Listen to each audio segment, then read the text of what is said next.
So, I remember back in 2013 when Batman vs Superman was first announced and we were all getting really hyped up to finally see this movie where Batman and Superman were going to come together, where they were going to fight, where they were going to duke it out on the big screen like we always imagined. And then Ben Affleck was announced to be playing Batman in Batman vs Superman, and we were just like, no, not Ben Affleck. He's the worst choice you could possibly make for that role. He's going to single-handedly destroy the whole DC extended universe. Boy, what idiots we were.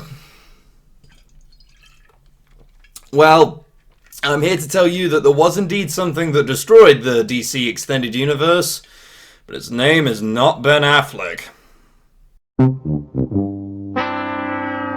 So, what with Marvel having just released one of their biggest movies to date, Infinity War, I figured it would be a good time to talk about DC, of all things. Because is there really any better way to reflect on the success of one of the biggest film franchises in human history than going over the failure of one of its biggest competitors? Since the last DCEU movie, Justice League, received the overall reaction of meh from both critics and audiences, I think it's fairly safe to say that the DCEU is on quite shaky grounds by this point. What with certain actors desperately trying to jump ship as their characters to none of the movies making as much money as the studio wants them to, and Marvel steaming ahead with their millions, I'd honestly be pitching my bets that the whole thing is probably going to go the same way as Universal's Dark Universe. Yeah, you remember that thing? Neither do I. And it's kind of sad that we've gotten to this stage, isn't it? I mean, this is DC we're talking about. We've been waiting to see these characters come together on the big screen for years. So how can it go so spectacularly wrong so quickly? And before any DCEU fanboys start typing away the comments saying how I should shut my face and the DCEU hasn't failed in the least, just let me make my case. I'm not here to shit on something that you love. Well, maybe a little, but that's not my main goal here. My objective is to analyze how and why, in my opinion, DC's experiment to make their own cinematic universe to rival Marvel's has failed thus far. Because it's always interesting and important to examine how something has failed, and also how to do it better in the future. Hence why I'm doing this video.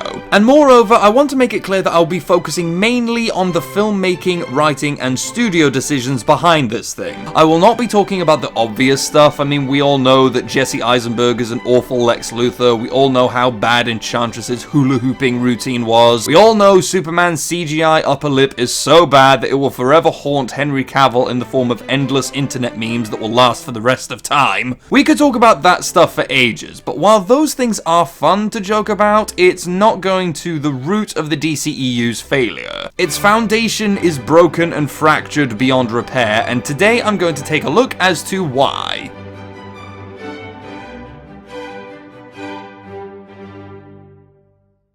DC Comics has existed in the popular consciousness for a considerably long time, with the original Detective comic standing as one of the earliest pioneers of the golden age of comic books. Comics have a significantly different style and language to film, though there are similarities when it comes to visual storytelling. There can be overlapping here and there when it comes to style, but there are plenty of examples of things working in comics that can fail epically when translated directly to a film. Though they contain pictures, comics are still designed to be read, and as such there needs to be certain readjustments and alterations when adapting one into a movie. I'm Batman. That's why during that little boom of comic book films in the 1970s and 80s, the adaptations were far more film-like in their design than the comics that had inspired them. It's no coincidence that to make Superman into a credible movie, the studio hired Mario Puzo, the author of The Godfather, to write the screenplay. Even though it's based on comic books, it's still a movie first, and as such had to be treated like one. And this brings us rather neatly to the first movie adaptations of DC comic characters, with the likes of Richard Donner's Superman and Tim Burton's Batman. These were the earliest examples of a successful big-budget comic book film, and are pretty much where the origins of modern comic book films stem from. But though these movies caused similar booms in the film industry, and share similar histories, with each addition to their respective franchises just getting worse and worse and worse, they could not be more different in terms of style and direction.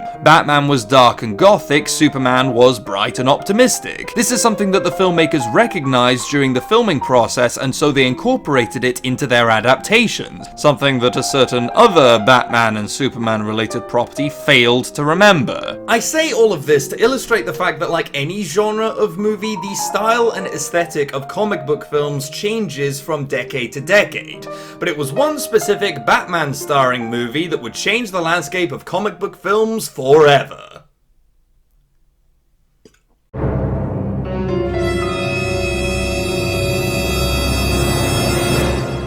Batman and Robin not only single-handedly destroyed comic book movies as a genre for a while, but it would also go on to change the way that all comic book movies would be made for the next 20 years. It was such a huge disaster that it fundamentally changed the kind of movies that Hollywood was willing to make, which is also the main reason that we didn't see many comic book films until the sudden boom in the early 2000s. When studios were throwing around the idea of bringing these kind of films back into the mainstream, they deliberately tried to distance themselves from the overly cheesy style of Batman and Robin, with only occasional adaptations deviating from the norm. This was perhaps utilized most effectively in Christopher Nolan's Dark Knight, which is easily the least comic booky of the entire Dark Knight trilogy, and indeed most comic book movies that were coming out at that time, both in its story and its style. This uber-realistic style was eventually taken to its extremes with the likes of Josh Trank's Fantastic Four, which everyone hated, Martin Campbell's Green Lantern, which everyone hated, and Zack Snyder's Man of Steel, which we'll come to in a moment. And this is where we start to run into problems with the DCEU. Rather than drawing from the intended aesthetics and character traits that were set out in the original DC comics, like Richard Donner's Superman and Tim Burton's Batman did, Warner Brothers instead wanted to play it safe by having the DCEU's tone be more in line with the more recent Nolan Dark Knight trilogy. Because they made money, and if we don't make it really serious and dark, people will just think it's Batman and Robin, and they won't take it seriously. So immediately we have problem number one for the DCEU. The studio wants a successful movie universe, and in order to make that happen, they sacrifice the integrity of the characters and authenticity to the comics' original style in favor of having it be more streamlined with what they believe to be popular. Fans say they want to see the dark and gritty Batman fight the bright and optimistic Superman, but the numbers say that the general audiences prefer their comic book films dark and gritty all across the board. So let's just make Superman as dark as Batman, and that'll make everybody happy, right? Warner Brothers was more concerned in creating its cinematic universe than it was in paying respect to the characters that made it up. And the irony is, out of all of the places where they could go to get inspiration for creating the DC Extended Universe, the place where they borrowed the most from was...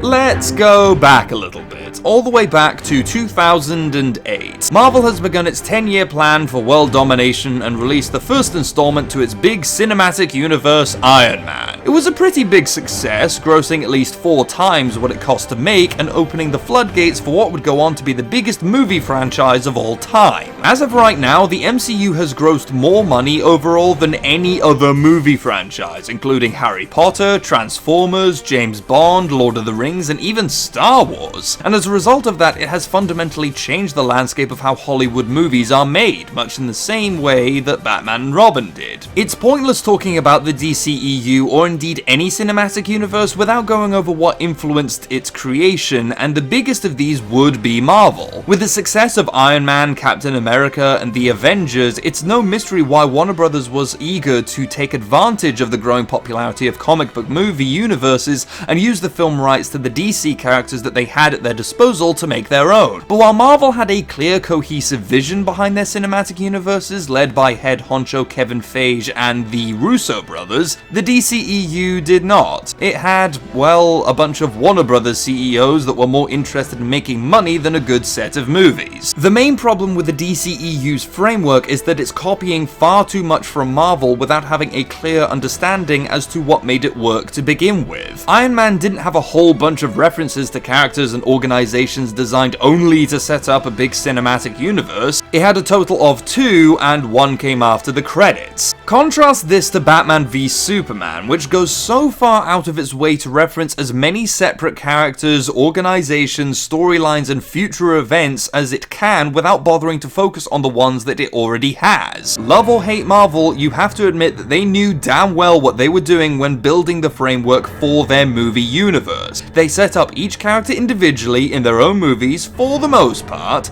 and kept each story relegated to their own confines and limitations. With the exception of a couple bad apples, which I will most certainly not ignore, the MCU has done a pretty damn good job setting up its movie universe and keeping it consistent in terms of quality. I mean, it's been running for 10 years now and it's still going strong. They must have done something right. I honestly doubt that the DCEU will last anywhere even approaching that time span. And do you want to know why? You want to know why Marvel is a success while DC is still floundering? Marvel remembered to entertain its audience first and build its universe second. DC and Warner Brothers utterly forgot to do this. Having become so gripped with the idea of competing with Marvel by making their own movie universe, the studio completely lost sight of what was going to make it sink or swim, that being how much the audience enjoyed it. Why on earth would we return to see more additions to a cinematic universe that isn't entertaining us and we aren't all that interested in? One of DC and Warner Brothers' biggest mistakes when making their cinematic universe was borrowing way too heavily from the mold set out by Marvel without understanding what made it work to begin with. But these were problems that wouldn't really surface until later editions of the DCEU. There were problems that surfaced much earlier than that.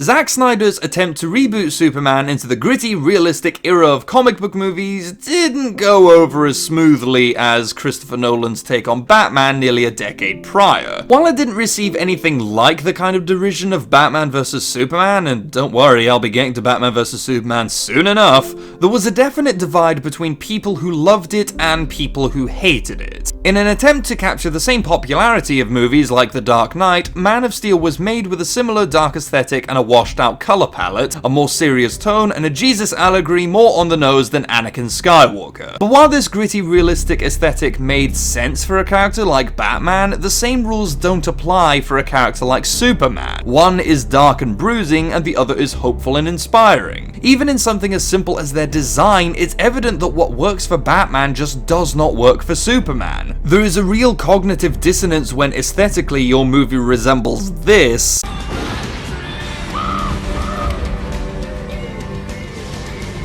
but this is the character that you're meant to be representing. Superman!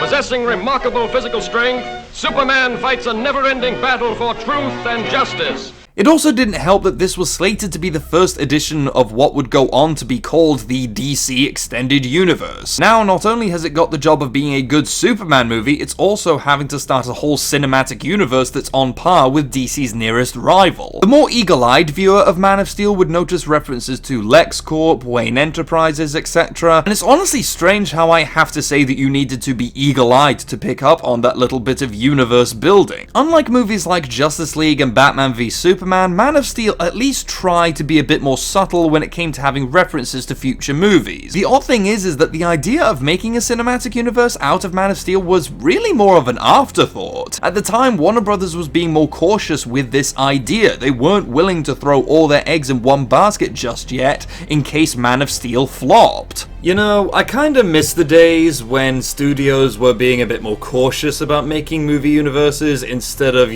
launching headfirst into it without giving it any thought. Yeah, those are the good old days. But at the end of the day, Man of Steel's failure was one of incompetent writing and filmmaking and less of studio intervention like the latter additions to the DCEU. The studio mandate to make the film as dark and gritty as The Dark Knight didn't really help, but there were bigger problems with the film outside of just that. It doesn't destroy a franchise on its own, and it doesn't seek to be anything huge or groundbreaking. It's just a boring, bland, bad movie with some occasional cool scenes and good ideas, but it ultimately doesn't set out to do anything big outside of its own story. You could watch it having no knowledge of the DCEU and not get a sense that it's the first addition to a cinematic universe. universe. So in terms of the problems with the DCEU, they didn't really start with Man of Steel. I mean, the misplaced dark tone didn't help in the least, but it wasn't a sure sign that this whole franchise was doomed right from the start. Man of Steel may not have been a very good movie, but it wouldn't be until another Superman starring film that things would start to go very, very badly wrong for the DC Extended Universe. Watch part 2 to find out!